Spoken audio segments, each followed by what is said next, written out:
What is up, everybody? Welcome into another episode of New Pod here on notfest.com. As always, I'm Joshua Toomey. That is Kohli. And this week we have a couple of great guests on. We have John and Kitty from the band Saint Agnes coming up later after some concert reviews, man. But we just finished that interview, and what a great couple of people. Yeah, make sure you check them out on YouTube and anywhere else you can, because they are. I really dig that band. I think they're super cool. I can't wait to see them live. Well, longtime listeners of Talk to Me / New Pod know I love Pantera, and I finally got to go see them soon. But first, we went and saw Incubus, and I'm in the Louisville area, Louisville, Kentucky. It's about 2 hours south of Indianapolis, so we drove up to Indianapolis. We got a hotel room. We got we stayed for the weekend because Incubus was Friday, Pantera was Saturday. Kind of going into this Incubus show, man. I was in contact with their management. I've had Brandon on the show. DJ Kilmore was on the show. I guess he liked my interviews a lot because he said, "Hey, why don't you guys come to the show and we'll give you side stage access?" And I was like, "Damn!" And Ro, I know you've probably done side stage a few times in your life.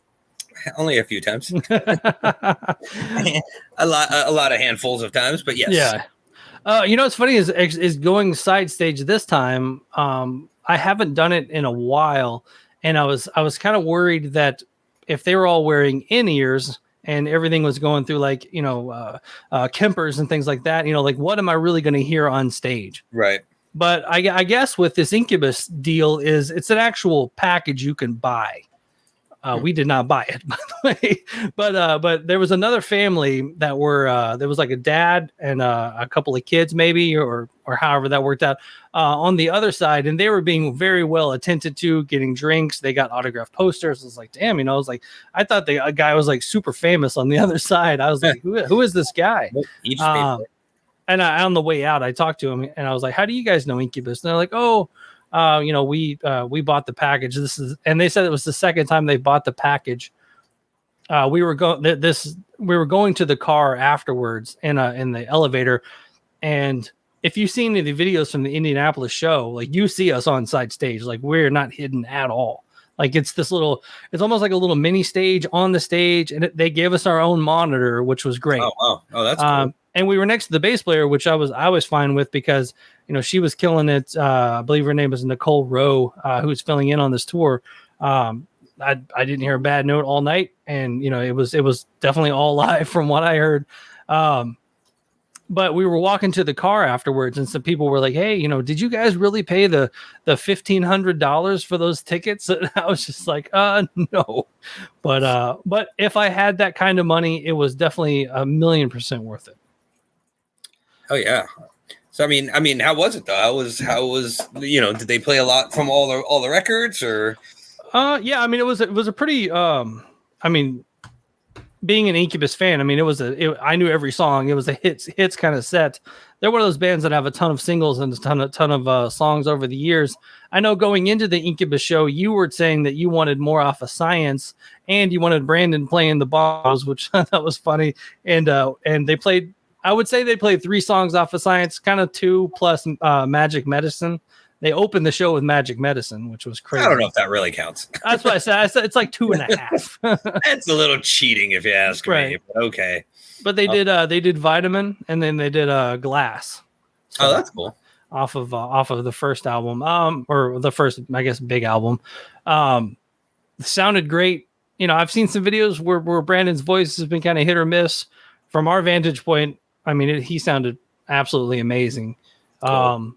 It was just, I don't know, man. I mean, like I said, if you have the money and you like this band, I mean, this is 1,000,000 times worth it, because I mean, you get in there, you see the musicianship,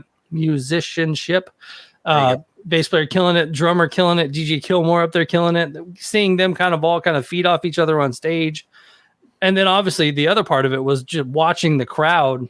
Right. And everybody singing all the words, and just it made for a fantastic night, man. It was it was crazy. The one thing I thought was funny is my wife has never really been side stage before.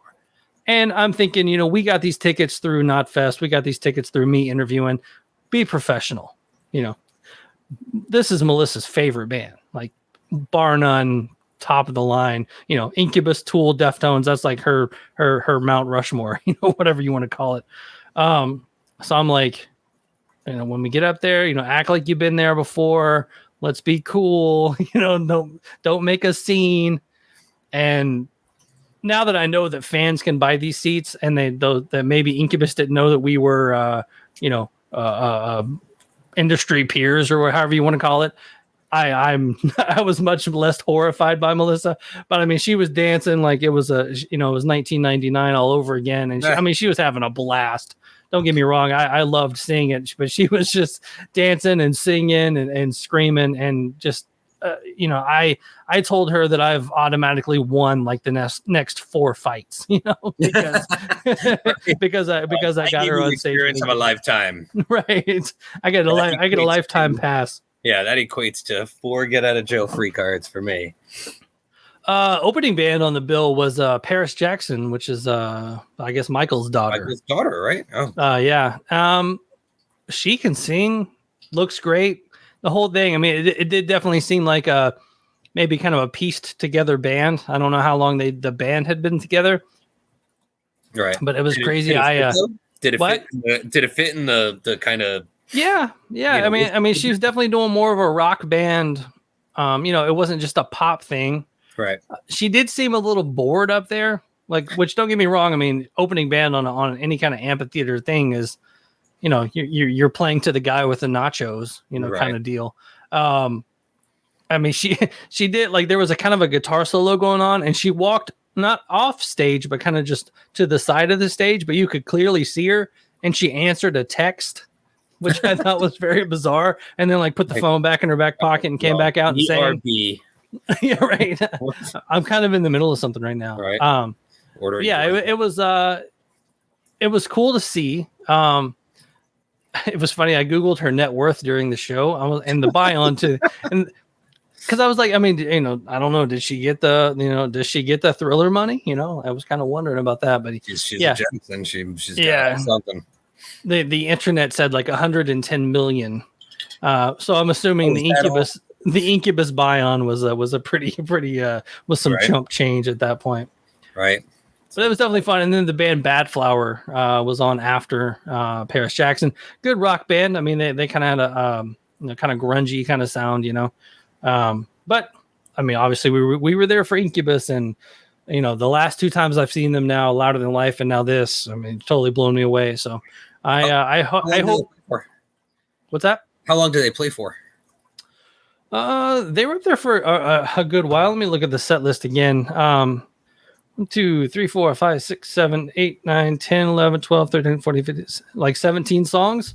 They did fit, and plus they added a couple of kind of covers in there too.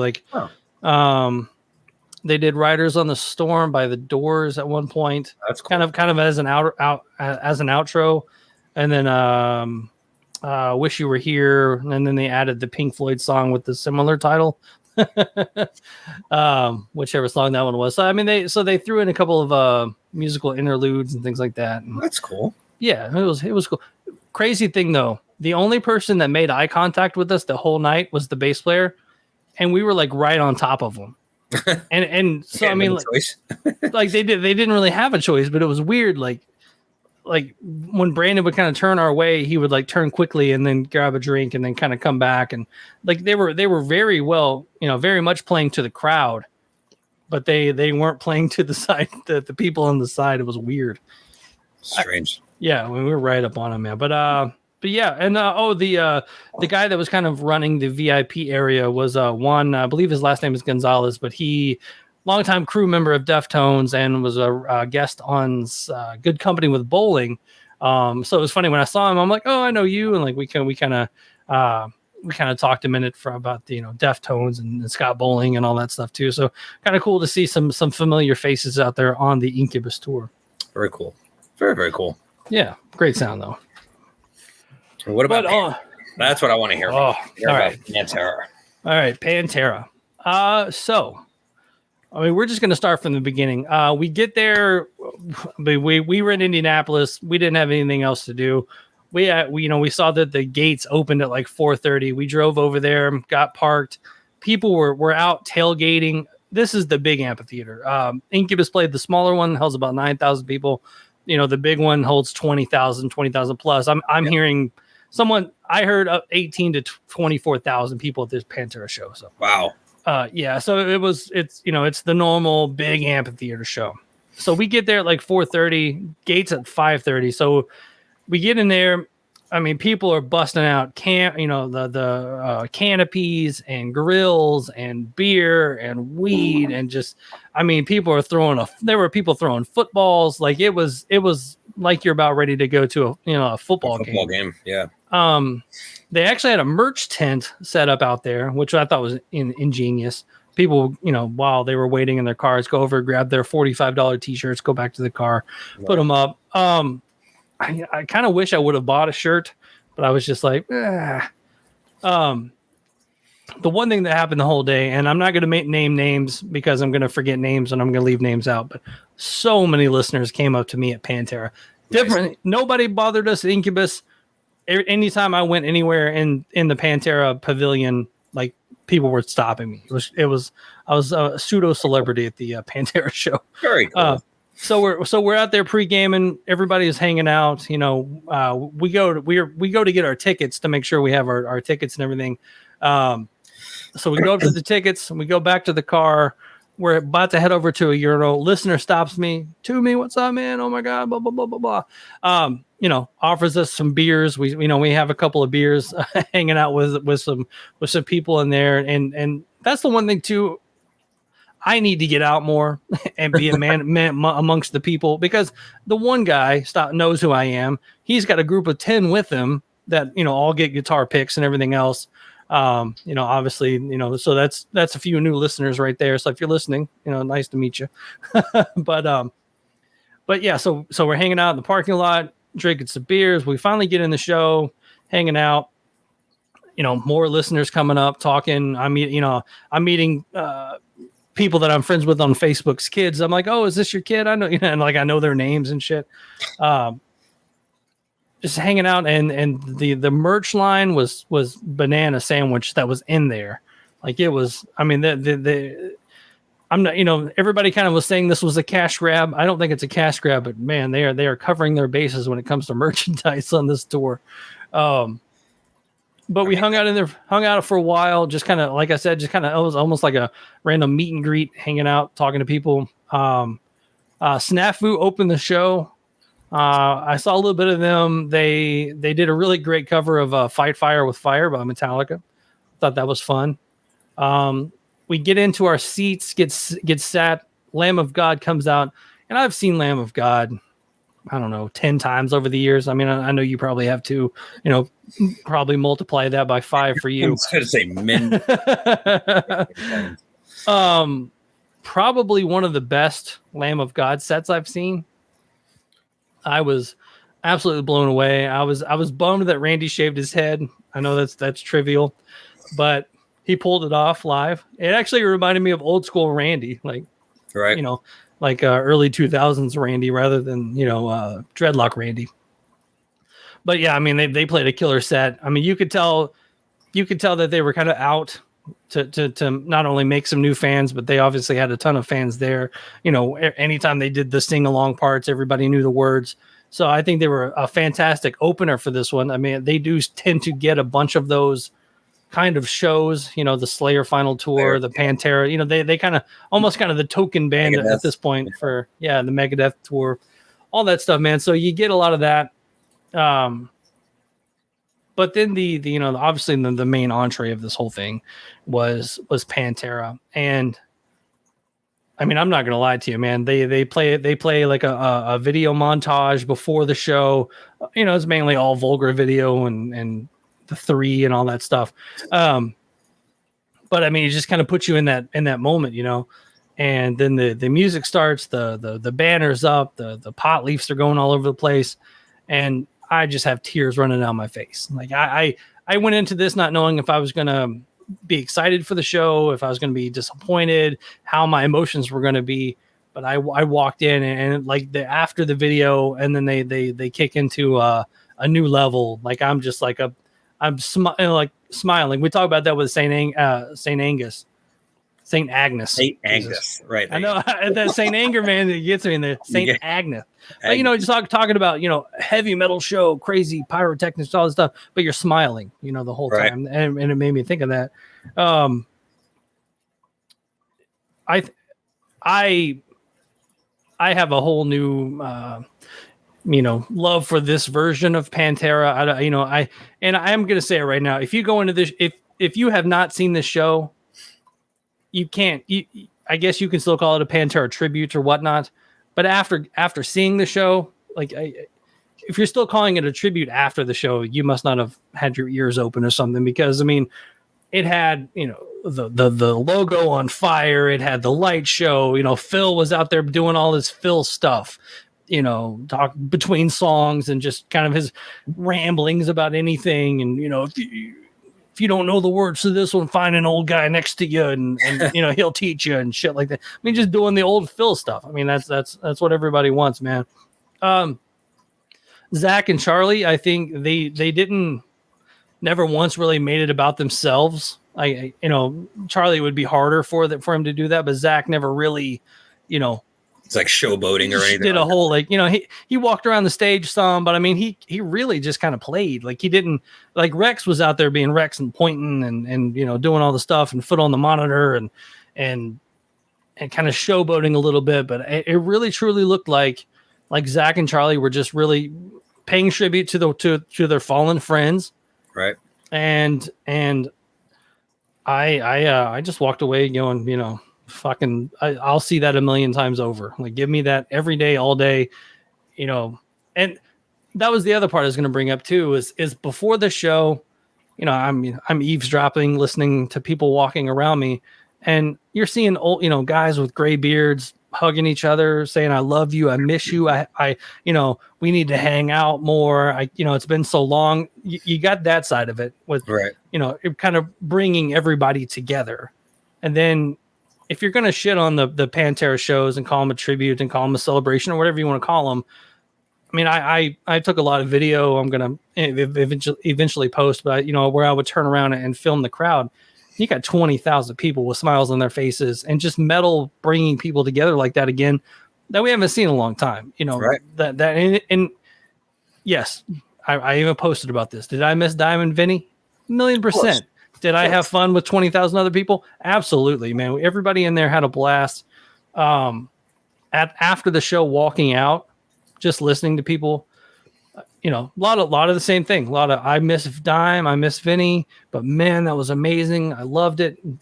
If you've seen the show, I don't think I saw one kind of neutral review, but I haven't really seen anybody like that sucked. Right. It's everybody's like, holy fuck, the 90s are back. It's a whole lot of crazy stuff, man. I walked away just, loving every minute of it. Oh, it's kind of cool. I have a buddy of mine, my good friend Craig Mathis down in South Jersey. He just went and saw it. Yeah, he was the same way. Where he was like texting me during the show, there's so many mixed emotions right now. Yeah, right. I was like, but you know what? We know where we were at when we got to see them. Yeah, when we did all that, and yeah, it's definitely emotional, but. Just for me, it's always about just hearing those songs live. Like when Phil and the Illegals did Vulgar during the Slayer tour, or, when we would see like the Metal Masters or, that kind of thing where Phil and Rex would come out and everyone would fucking berserk or dime bash or whatever. And it's just like, that's really what it is, man. It's hearing those songs and kind of being taken back to a time when it really was, I don't know, just it was pure, like I said, when we did the mini guitars, it's like, it wasn't about politics. It wasn't about who'd you vote for, what side of the issue are you on. It was just like, nah, dude, somebody falls in the pit, you pick them up and, people, arms around everybody, everybody was just having a great time. And that's really what it's all about. That's what Pantera was all about anyway, so to go into it and be like, I'm expecting a shitty show or reviewed or whatever. It's like, yo, man, you already lost the point of Pantera. You already lost it. So I can't wait to see it. We get it at the end of this month out here. So I'm excited. It's funny, man. A lot of times I'll go to a show and I'll look at setlist.fm, and if it's a band that I like some of their songs, maybe not the whole catalog, I'll check it out and see, like, if they play my favorite song fifth and then there's 5 songs I don't really care about afterwards, I might, go hang out in the back, might sneak out the side, I might go home. But I intentionally did not want to see the set list going into this Pantera show. So the whole time, what it would be, but at the same time, it was, I don't want to see it. You could pick the songs most likely, but maybe not the order. How about that? Right. Well, also, I don't even want to see. I don't want to see the stage production. I haven't watched any video whatsoever. I think the only thing I've seen is just the curtain that says Pantera. Yeah. Like, that's the only thing I've seen so far. I refuse to watch anything else. So the bad thing about the set list thing was there was a guy in the row in front of me, and he I think he was by himself, and he maybe wanted a friend. But he kept turning around and trying to show me his phone to show me the set list. And I'm like, I don't want to fucking see this. I'm like, yeah, man, cool. Like, putting my hand over the phone and like kind of pushing him away a little bit. But he probably did that halfway through the set, almost to the end. Oh, really? I was like, dude, you have to stop. This song too. Yeah, and this song too. Yeah. I get it, dude. I'm at the same show. Right. We are here together. But yeah, I definitely didn't want to see the set list. And I think they nailed it with with what they've been playing. I mean, if you've been paying any attention to the kind of this quote unquote reunion, reforming, tribute, celebration, whatever you want to call it, you kind of know the songs they're playing. They did add 2 new ones to these shows, and Walk is kind of early in the set. I'll just say that. I was happy about that because as much as I love Walk, I'm kind of burnt out after 30 years of it. After 30 years of it. I will talk to you about this, man. This really shows you the kind of the power of the brand. You're in marketing, you're in merchandising, you're in that stuff because like we said earlier, Phil has played these songs recently, with the Illegals. Like I saw 2 shows of Phil and the Illegals playing these songs, but it was well, I put it to you this way: Louder Than Life a couple of years ago, he played at like 2:30. This year, Louder Than Life, they're headlining as Pantera. So Vulgar Display of Pantera plays at 2:30. Pantera plays at headlining set. So it's kind of the power of the branding, I guess. It really is. I mean, it's and the fact that they're, even before this whole Pantera, the show and, getting everybody together. I mean, I'm a bit of a mall rat, so I'm always at Hot Topic seeing kind of what's what, and there's still a nonstop stream of Pantera merch that's constantly coming out. Something always new that's coming out. So they really did. I mean, they did a lot of build up on the brand during the kind of null time, if you will, and now it's like, now that it's hitting the way it's hitting, it's just that much more crazy and that much more potent, and just goes to show that in a lot of ways, just like Metallica, it's like Pantera is a brand that will fucking never die. Yeah, it'll never go away, and I, for one, am always happy about that. Yeah. The other thing I'm kind of curious to see is if they continue to tour and they continue to play shows, how big they're going to be. Because I was talking to a lot of people and I was hearing other conversations, and a lot of people came from like we came from Louisville and Cleveland and Detroit. Like, there was a lot of people that drove many miles to see this show. But if it was a full on US tour where it's Nashville one night, Indy, Cleveland, Detroit, if you're doing like a full on tour, I kind of wonder how the crowd would be if it would have been a lot less, because you had so many people traveling so far for these shows, because they're kind of the first real headline shows, I guess, since Pantera's been back. Right. No, that's in true. The States. And interspersed with, festivals. Yeah. Because when it comes to festivals, people, travel for fucking everywhere, fly in from wherever. So that's always a good point, though. It's like, if they just did regular venues or whatever, just like a full on tour. But it's like with this one, I mean, in a weird way, it's kind of smart, though, the way they're doing it, where it's like headline, play with Metallica, headline, play with Metallica. It's like, it's a real, and then do a festival. It's a really weird. I don't think I've ever seen a band really do a tour routing kind of like that. you know, where it's like, okay, we're going to play with this one huge band here and then play here, and here as headliners and then do a festival and then here with Metallica. And then, you know, it's just a really, but I mean, honestly, I don't think there's very many other bands that could sort of pull off that kind of thing though. Yeah. You know, well, it almost seemed like back in the day, you know, you would have like I'll even a Pantera show, like Pantera Prong was my first Pantera show, 94. And then Prong comes back through a few months later at the 1,200 seat club and sells it out. You know what I'm saying? Like you had that, but you don't have like Metallica doing stadiums with Pantera opening, but Pantera then plays the amphitheater. You know, that's a few, 10,000 less seats or whatever. Well, that's crazy. But that's kind of what's happening here, which is funny because they're playing SoFi Stadium with Metallica, which is the huge stadium we got here.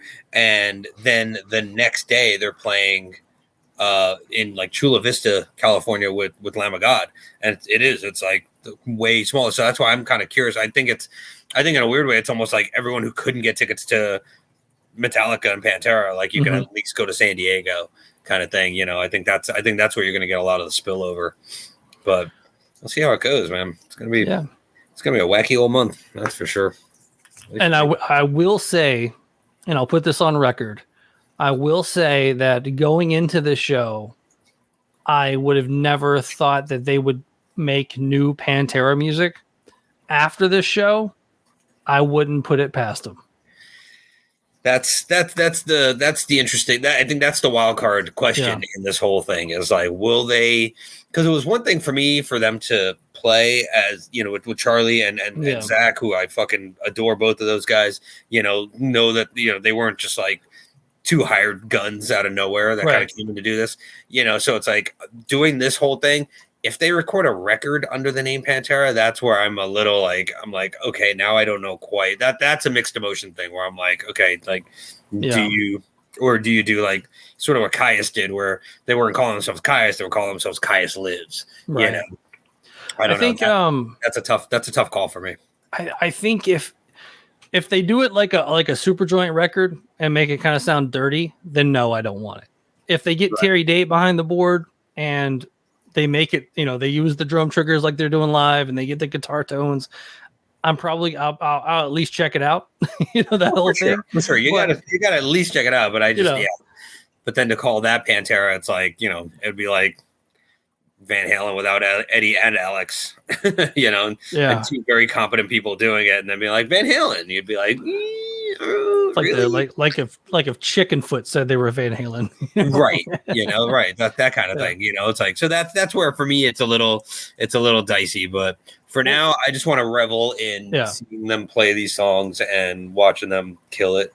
Yeah, I think I would like to hear your take on that after the show, like see if that changes it all. Because I will say, going into the show, I had a friend that saw it the night before in Pittsburgh.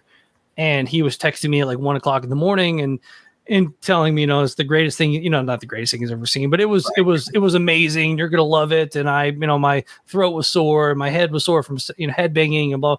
And so I basically went in with huge expectations and they met every one of them. That's awesome. So I expect nothing less, to be perfectly honest with you, but at the same time, it's like, I've been to certain shows. Like I was at that infamous Dime Bash show where Phil did the White Power thing, and it's like, you go in and it's like you're trying to watch him, do Pantera songs while he's hammered and everything, and you're just like, oh, like I really hoped for a lot better than this, So I've been to kind of both of those, so I'm that's why I'm really looking forward to it. But at the same time, I remain cautiously optimistic. Yeah, I think on that end too, the one thing, we were close enough to see Phil and his expressions. And I think that because these were some of the first headline shows. I mean, I know they've done Knotfests and overseas and they did festivals and stuff, but I mean, everybody at this show was there to see Pantera. It wasn't a festival show. It wasn't a Slipknot show. It wasn't, all this stuff.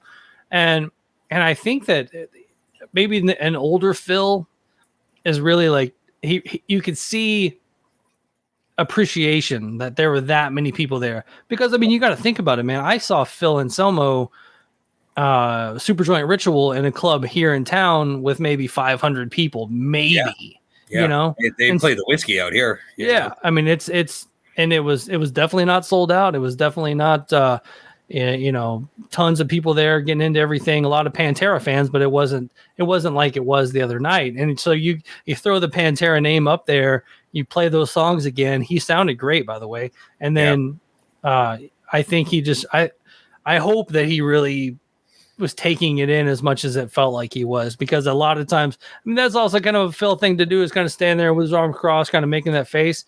But I could tell, I think he appreciated the moment as much as anybody. Right, for sure. Well, that's the best part about it, man, is when you see the band really like enjoying themselves, having fun, but absolutely still being humble after all these years, Right. Yeah, absolutely. Well, speaking of a humble band, let's dive into our interview with Saint Agnes. New album, Bloodsuckers, out now, Spine Farm Records. Yeah. Kitty and John of the band will be up momentarily. So I think that'll do it for this part of New Pod. Make sure to check out our interview with Saint Agnes. And for New Pod, I'm Joshua Toomey. That's Ro Kohli. And this is our interview with Saint Agnes. Oh, yeah. All right, guys, let's welcome Kitty and John from Saint Agnes to the new pod here, notfest.com. Bloodsuckers out now, Spine Farm Records. Guys, how are we doing? Very good, thank you. Yeah. Ro, take it. Oh, yeah. Hey, this is really my first introduction to you guys. Also, just doing the research for the interview and everything. And I don't know, personally, to me, I think I loved seeing everything I saw just between all the videos you guys have done, all the new stuff. It's been really cool. But I did want to ask you about like the term bloodsuckers, because bloodsuckers is usually a derogatory term, like it's not usually something somebody wants to be, but you guys are sort of like, how did you guys really like change it into something to stand behind? That's kind of exactly like why we did it. Like it is a bad term, we use it as that song. It's about kind of like people who are bad for you, people who would kind of take your energy, people who you waste loads of time on and don't deserve it. They are bloodsuckers. But we're kind of aware that sometimes you kind of want to turn things around and kind of take the power back on something like that. And we're also aware that like the people we're criticizing are fallible human beings, and we're fallible human beings, and we're also kind of bloodsuckers in our own way. We're kind of feasting on this problem to write a song, and it kind of just became this. Yeah, we always describe like our live shows as kind of like a contact sport as well. So nice. We liked the idea of like, we thought Team Bloodsuckers just sounded like really like a cool fucking team. Right? Yeah. And we kind of like incorporated that into the video and things like that. So. Yeah. When we came up with the name for the song, we were so into it that we immediately got some merch made for ourselves. Right, because like the drummer's wearing it, I think, in the video too, right? Is he, or he's wearing it in one of the videos? Yeah. So like, I got like a American football shirt. Kitty got some like basketball shorts, and then Andy just wears our stuff. So we were so into it. We were like, Team Bloodsuckers, that's cool. And it kind of set the kind of like visual tone that we wanted to put the album into. Yeah. Right on. I mean, when you think of the term bloodsuckers also, when I think about a band like Slipknot, let's just say, who call their fans maggots, is that, do you have a term for your fans, or are they all like bloodsuckers now, or is everyone part of Team Bloodsucker?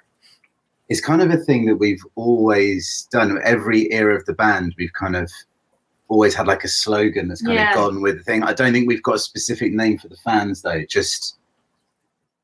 But we've always got like a kind of rallying cry that goes with it. Like it used to be like the Death or Glory Gang was kind of like the fans when we did our first EP, which is called the Death or Glory EP. And so, yeah, there's always been like something, Daughter of Lucifer was a song we did, and we did like a whole kind of Daughters of Lucifer kind of thing with our fans. But yeah, we don't sit backstage and go, I wonder how the bloodsuckers are shaped. Not yet. Not yet. Yeah. Well, that's one thing with the with the podcast. You know, we've talked about years and years of like new metal and things like that over the years, and obviously having a giant cuss word on your shirt is kind of a staple almost in new metal. You know, so having merchandise saying bloodsucker motherfucker on it. I mean that's either like something that people are either going to stay away from or they're going to buy even if they don't care for the band. They're like, I need that shirt right there. Right. Yeah, exactly. It reminds me of I know what you're going to say. Cradle of Yes. Yep. You know, I remember as a kid seeing someone wearing that T-shirt, and I was like, "There's one. There's a guy." Right. There's always one. There's always at least one where you're like, and there's that guy right there. One who really doesn't give a fuck about any of it. Yeah, right. Amazing. I really admire that. Well, Kitty, we'll get a little bit serious for a moment. Kind of going into the album was recorded, close to the passing of your mother. Being able to kind of get into the studio and kind of just scream a little bit and get those emotions out and just kind of let all of that out onto an album. Was that therapeutic for you? Yeah. It helped me so much. I know people often say like, "Oh, making this record saved my life," but in like many ways it really did, because we recorded everything ourselves. So we recorded the drums at the studio, everything else we did ourselves. And that was kind of out of necessity because we have like a home studio, and the sort of like booking time at a studio and being like okay enough to go and actually deliver a record was I just knew I couldn't really do that. So the way we did it, we recorded ourselves, because I would be like, really in a lot of turmoil and grief, and I'd either be like, I've said it before, but like on the floor or recording this album, and it kind of gave me a reason to stand up, really. And also, as you say, like the emotion, there's so much emotion on that record, like the way the vocal delivery, the way I'm singing is just like, it's so raw, and it's kind of because I was just, I think when something traumatic happens to you, you're just overflowing with emotion, be that like sadness or be it weird euphoric highs. It's just like a roller coaster, and all of that is captured.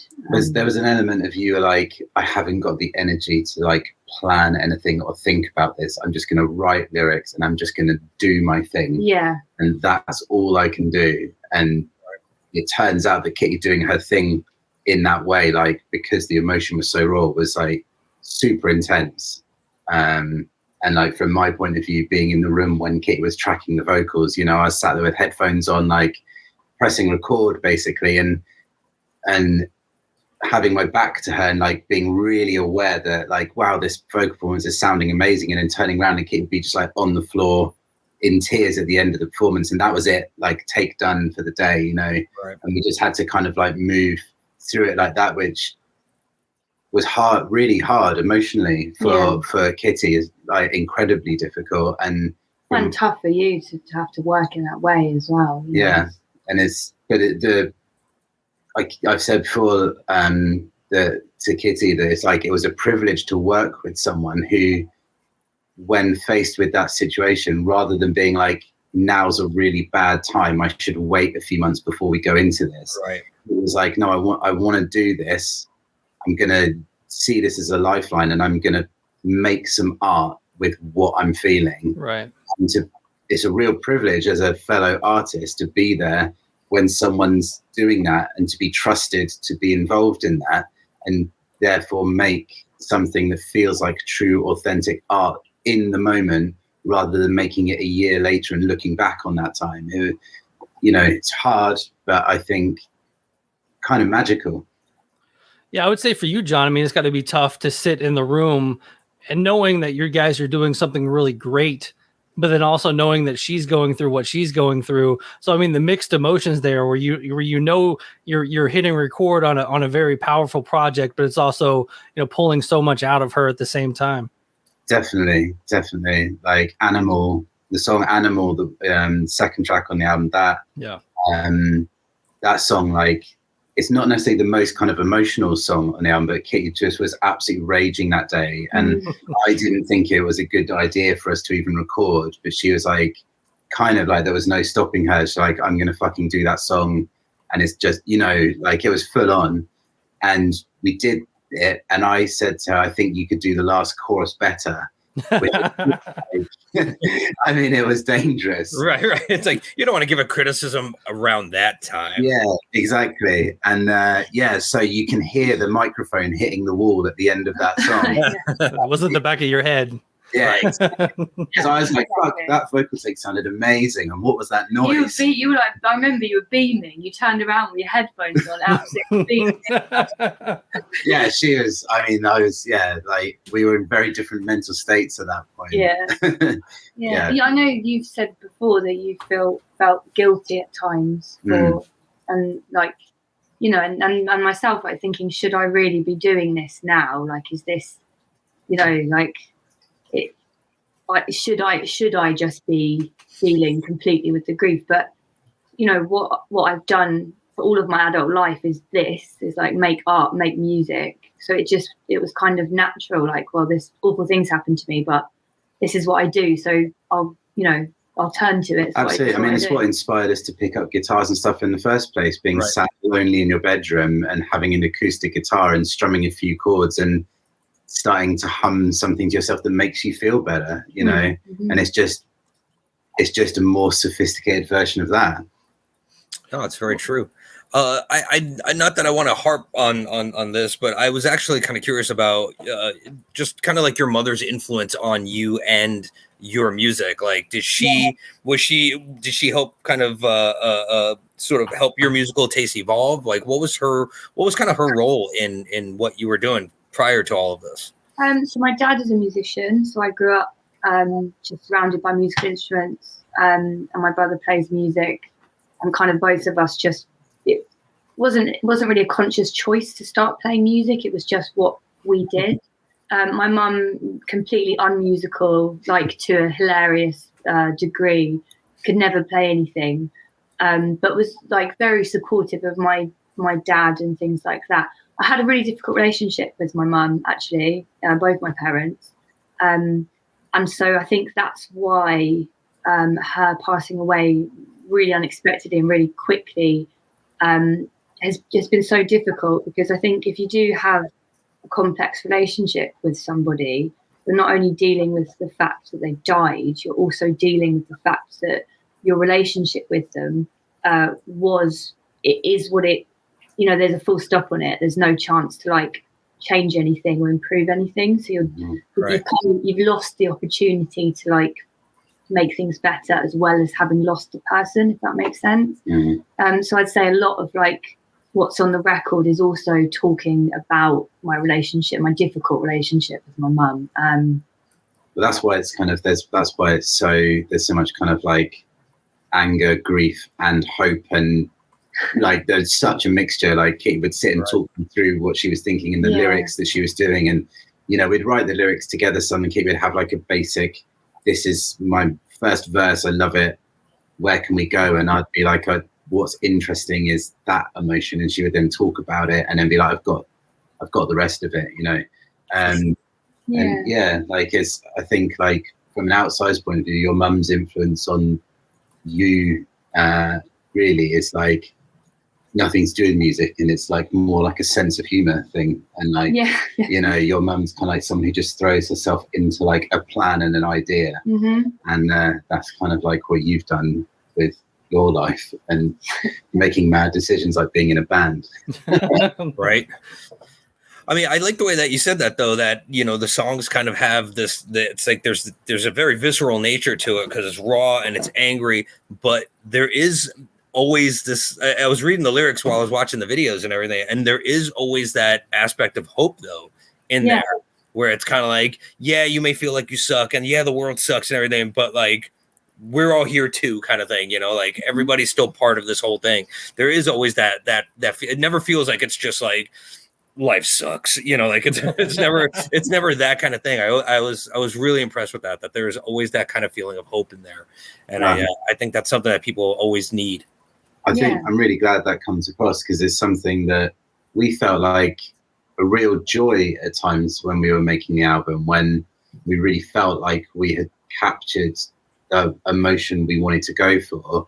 That would then come across in like what we were playing, and like songs like Follow You and Forever and Ever, like lyrically are about our like relationship and like friendship and stuff, and there's a lot of hope there, and it has been our kind of light in the darkness and stuff. I think like playing live as well, our shows are always a real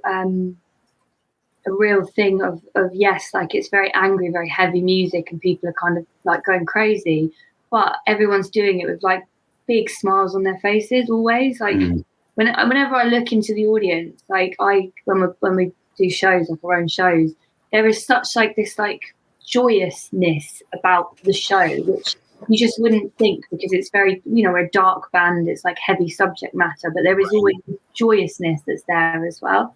And that was like important to me to put that across on the record, because it's joy, like it's, you know, things like anger and rage and things like that, accepting those things and like being, we're all here together and we're raging and we're like losing our minds, like that's, you know, that is just pure joy, right? Like concerts, gigs. And I think that's like a song like Animal kind of like is about, like that whole song is like, if you're going to say that I'm a fucking weirdo and you're going to criticize me, then you're going to get a fucking weirdo, you know, like I'm going to be like I'll freak you 1,000 times. Right. And there is something really like fun and joyous in deciding to embrace being the weirdo and stuff. And like, you know, we're not a political band. We're not like Rage Against the Machine or something where the message is like purely like serious and sincere. There is something kind of playful about the destruction and stuff. There's one thing I was doing the last listen while I was making dinner earlier, and you know the breakdown in Animal comes on, and I just almost knocked everything off of the stove. I was just like, that breakdown, man, it's killer. Awesome. Yeah, we were kind of like we got to that point in the writing, and Kitty was like, we just want to have something that feels like when that first riff in Roots kicks in. Nice. She goes, the first time I heard that I want that feeling. And I was like, okay, cool. So see what we can come up with. And I think we got close.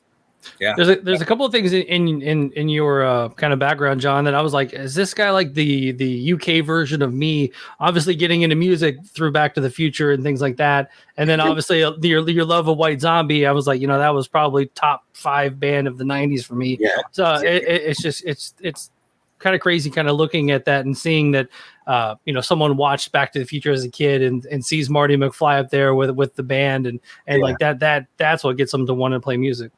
Yeah, I mean, that was so influential on me. Like it made such a strong impression, you know, because you're so young when you see something like that. You don't think about it. You just absorb it totally. It just becomes the thing you define as that looks great. It looks cool. And that the whole fact that he's kind of like playing and is totally inappropriate the way he's playing, you know, shocking everyone, but being amazing, like that is basically what we have tried to do constantly with this band from day one.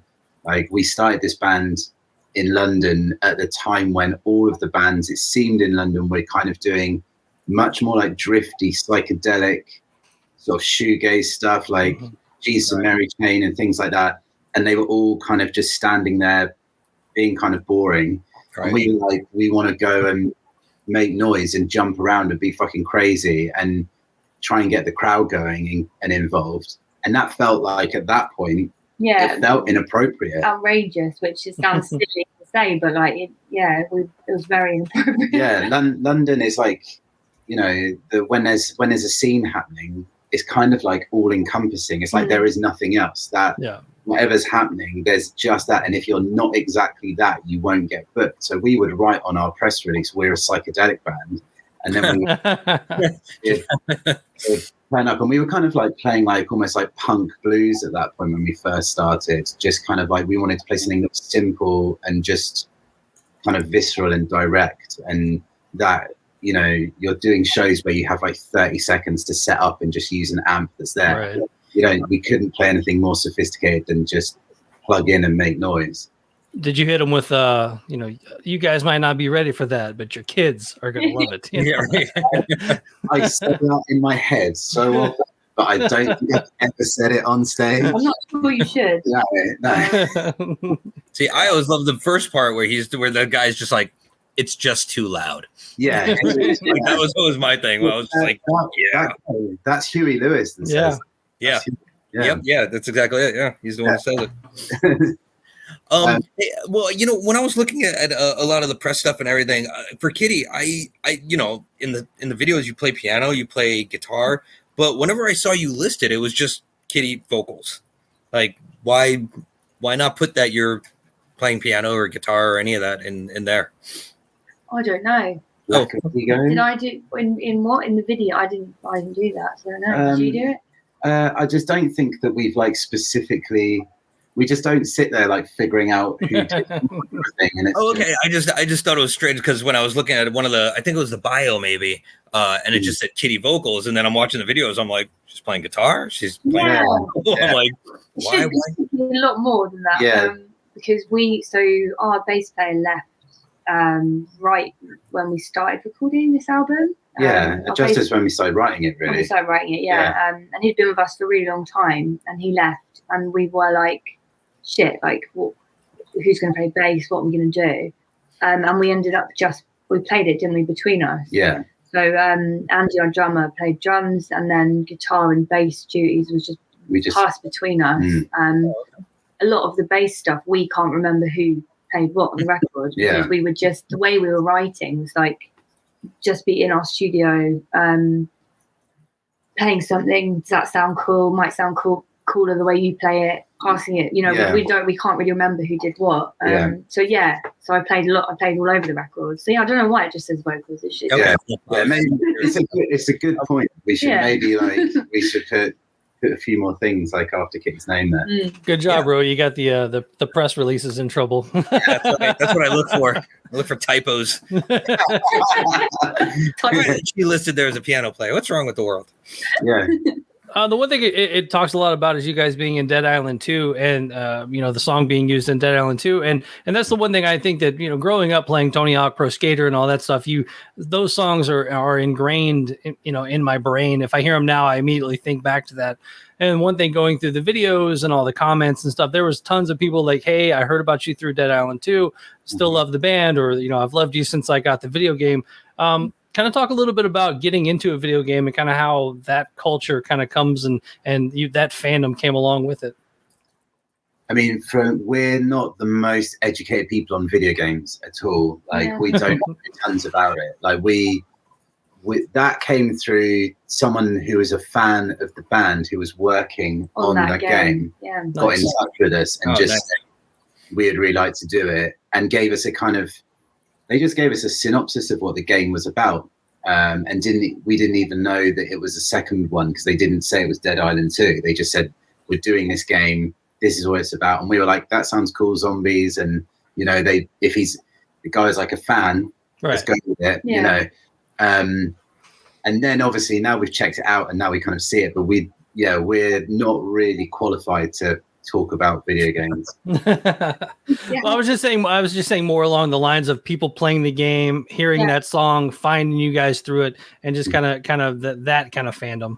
Right, I get it. Yeah, I mean, for me, it's really cool. If people find it in that way, then it means that they're kind of like coming in from a different angle. Right. And I really like that, the association that they're having it with, like you said, like playing like those like Tony Hawk skating games and stuff, like the soundtracks on those things. If you're playing that for hours and hours and hours, it does just like go in. Yeah, definitely. I think as well, like, it's useful because often like family members don't really understand like what it is you do with your time when you're in a band like ours. Yeah. And I had my little cousin who's like 20 sent me like a screenshot of the game and was like, oh my god, you're in fucking Dead Island 2. Like, now he respects me, so it's been like really good for that. And he's told other relatives, like, and I don't know, like, it's really hard, isn't it? We try to describe, and they're like, so are you like in the charts, or right? Oh no, this is a real thing, like, right? You won't quite get it, but it is cool. Trust me. It's a metric. It's a metric. you can hold up something they understand, like a video game. Yeah. And so we're on it. They're like, amazing. We had it from being kind of in the credits of a thing called Hannah as well. Yeah. And there was an HBO thing, The Professionals as well. Like we've had a few TV and stuff like cool. that. Again, like it's amazing that you can work really hard, release an album, do all of that stuff, and then a thing like that happens, and it's luck. You know, you get something like that, it's luck. But that's the thing that, like Kitty's saying, like normal people that we know, our family and stuff, who don't understand what we're doing at all, kind of go, "Wow, you're on TV," and it's like, yeah. It's like, yeah, I have also made this whole record and like poured my heart and soul in. Right. They're like, yeah. Enough about that. Tell us about the TV thing. Yeah. It reminds me of in an old band I was in, we were kind of a bit White Zombie-like, and we had some samples, and the label said you can't use that sample, it's too obvious what it's from. And our drummer at the time, he was quite good at doing impressions, so he like recreated it. Oh, nice. And he played the album when we'd finished it. He played it to his mum, and then when it got to that point, she heard his voice and went, "That's you. That's amazing." And he went, "I played drums and right. It's like I was in all of these other songs too, Mom." You know? I just said a stupid little phrase, and that's the bit he thinks cool. Yeah, there's nothing worse than I play cards with a group of friends that don't really listen to this type of music and things like that. And so I'll go, and they know about the podcast, they know about Knotfest, they know, you know, that I do festival stuff. And I sit down and they're like, "Who's the next guest?" And I'm like, "Let's just play cards." Like, I don't want to get in. Like, I don't want to have to like start trying to describe the upcoming guests on the show. Right. Well, on a flip side, like my dad is on the Sepultura record Nation, and really? And because like in between the songs they have the little like somebody says a little quote from somebody in history, and my dad is one of them. And like when I was telling him, I'm like, "Dude, you don't understand," and he was like, "Whatever," and I'm like, "Oh, really? Come on," you know. So, to him, it's like such a non-issue, even though people are like, "Hey, aren't you the guy?" And he's like, "Whatever. I don't even know what you're talking about." And I'm like, "Oh well, so much for that idea." That's amazing. Yeah, right. It's kind of goofy. So hey, you guys have a lot of like Nine Inch Nails, a lot of White Zombie influences in their music. Like. Did you guys ever get to really see them back in the day? White Zombie, Nine Inch Nails? Yes, I saw White Zombie. It was one of my first ever shows. And it was just before they split up. Oh, right on. I went with a few friends from school, and it was our first ever like big show at Brixton Academy, which is like one of the main London venues. Mm-hmm. And it was incredible. It's like it feels like in my mind it's kind of like a comic book, because my friend's parents drove us there and dropped us off nearby, and it was like just all these people that were descending on the venue were like really fucking freaky, and we were just school kids. I mean, we literally got changed out of our school uniform in the car, and like I think I was still wearing my school trousers and stuff, you know. And when we got there was a black cloud literally like hanging over. The weather over the venue seemed to be kind of like a microclimate. Okay. And it was, I was scared going into the venue. I was kind of scared of people. And then we went in and it was just glorious. Like it was incredible. And we went to see Nine Inch Nails recently. Like last year, yeah. Oh, and nice. It was fucking great. Right. Yeah. They're still just as good as they were back in the day. Yeah. I mean, there's such a massive influence for us, like Nine Inch Nails. Right. I mean, if you could take one part of like kind of what these bands brought to the world of pop culture and do it for Saint Agnes, like what kind of influence do you want to bring to the world in that regard? Kind of like in the way that the way they affected you. What do you want to do for the rest of metal? I think carrying on like the torch for like authenticity. Mm-hmm. I think. If you think about a band like Nine Inch Nails, and then like Korn and like Nirvana and these bands, that the main thrust of what they're doing is trying to be as authentic as possible and like have lyrics that mean something and put across their emotions in a really unfiltered way and create a sonic backdrop that really tries to frame and put it across. Yeah. I think I'm really proud of the fact that we're kind of found us in this place where that's the way people see us, and that's kind of how, like, approaching recording the album, we really wanted to serve the emotion the best way we could, and that's each song was like recorded with that always in mind, is how does this best serve like emotion and authenticity and like my voice. And I don't think maybe that's missing a little bit in the scene at the moment. I think it's like there's always two sides to every form of music. There's kind of like the more authentic side and then the more kind of like commercialized side of things, and I think that we kind of have planted our flag in the more authentic side, I hope. And if anyone who's like a younger musician who gets into our band, I hope the thing they take from it is not like, oh, I want to sound like Saint Agnes. It's more like the spirit of what we're doing, of like, fuck, these guys they don't care if it sounds right, and then we don't care if it's abrasive.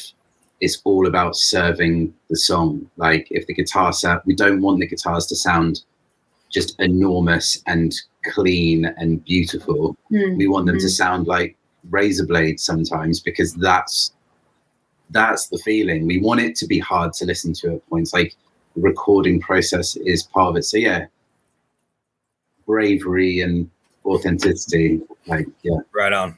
Nice. Well, as we wrap up here, what's kind of the future? I know I saw, so it looks like some dates with Monster Magnet coming up in the UK, things like that. So, I mean, so what else do we have on board for Saint Agnes? So that tour just happened. That was in Europe, mainland Europe. It was just really great. Those guys. Yeah. Was it a good time? Monster Magnet's like one of my top 5 favorite bands. Oh, really? Oh, fucking great people and great bands. Great bands. Amazing. Yeah. And it sucks because they canceled like the last, like, I don't know, 4 times they were supposed to come out to California or at least nearby. And that's why when I saw they were playing in Europe, I'm like, what? Yeah. Like, they're exactly what you want them to be. Like, great set. They're really on it, you know. Great band and really nice people. They couldn't be more welcoming for us, and they let us play for as long as we wanted and stuff. Right. Great. That's cool. They didn't give you any kind of restrictions or anything like that. Full lights, full PA, do whatever. Oh, very cool. Yeah. So rare. Really rare. Really cool. So we've done that tour, and now we're looking at our UK headline tour, so the Bloodsuckers tour. So this is our first time headlining with these songs, which is going to be a really big kind of like, you know, we're going to finally get to put on the show we want to do. And we feel like since the beginning of COVID, there's just been a constant series of hurdles for us and most bands, you know, and just the way things have worked out. And then Kitty having a situation with her family and everything, like it's just been hurdle after hurdle. And then it feels like that tour, I don't want to jinx it, but it feels like the start of us getting to be the band on stage that we want to be. Right. And then, we're just going to be booking tons more shows. Just on the road. The whole year. Next year is going to be a really busy one. We're still feeling the effects a little bit of COVID in terms of like the timing of stuff this year, because there was a lot of hangover festivals and stuff were booked before. But next year is kind of a clean slate, and we're booking every single show we possibly can. So just touring. And there will also be a few interesting like bits of music we're going to put out as well. There's like separate to the album. So there's more to come. Very cool. Do you guys have a whole US plan on everything like that, or is it for right now? Is it just UK and Europe? We want to have a US plan. We're looking for the in that's going to allow us to get over to the US. So if there's any bands that want to take us out on the road, we are fucking good at opening for people. That's a good sell. But right there. Like, we're the best fucking openers you'll ever see. Yeah. But not better than your band. Yeah. Yeah, we just tone ourselves down just enough that we won't compete. Right. We're looking to kind of like get over to the US, but right now, you know, it's just we're still quite small, and we're still trying to build it up to that stage. Yeah, it's tough. It's a big ocean between us, expensive ocean to cross. So if we can get over, we will definitely be there. And you guys talking to us and promoting us over there, and the other things that we've done like it, and the fans that we've had get in touch, that's all playing a part in it. So please just keep anyone who's watching this, keep spreading the word. We really appreciate it. For sure, man. Well, as we wrap up, I'll say one thing. I watched a TikTok video the other day, John, and somebody was saying that to show that Marty McFly went back 30 years, they played Mr. Sandman when he got there, right? So now, if you went back 30 years, they would play Enter Sandman, which makes us all old. Right, which makes us all old. Yeah, that's just. I mean, it is true, isn't it? That just feels like it can't be true. Yeah, yeah. Yeah, when you start when you I really like we were talking about earlier. I recently saw Pantera, and I'm like, man, I saw them 30 years ago. Like it's right. Crazy that was as a teenager. But holy shit. Yeah, actually, last year for me was probably 30 years. I think the first time I saw him was 92. Yeah, so there we go. Oof. All right, let's. I'm gonna go get my cane now. We got to dye the beard back to to whatever. Sure. But well, John, Kitty, make sure you guys go check out John and Kitty, Saint Agnes. Don't misspell it and put in Saint Anger. We don't need that. But but make sure you guys are following them everywhere you can and support them. And once again, guys, thanks for taking some time. Thank you guys so much. The record is amazing, and definitely for all of our viewers out there, make sure you check out their videos because the videos are super awesome too. Not for nothing, just to add one last little thing. I love. Repent is like one of the songs that I was like, fuck, I love this track.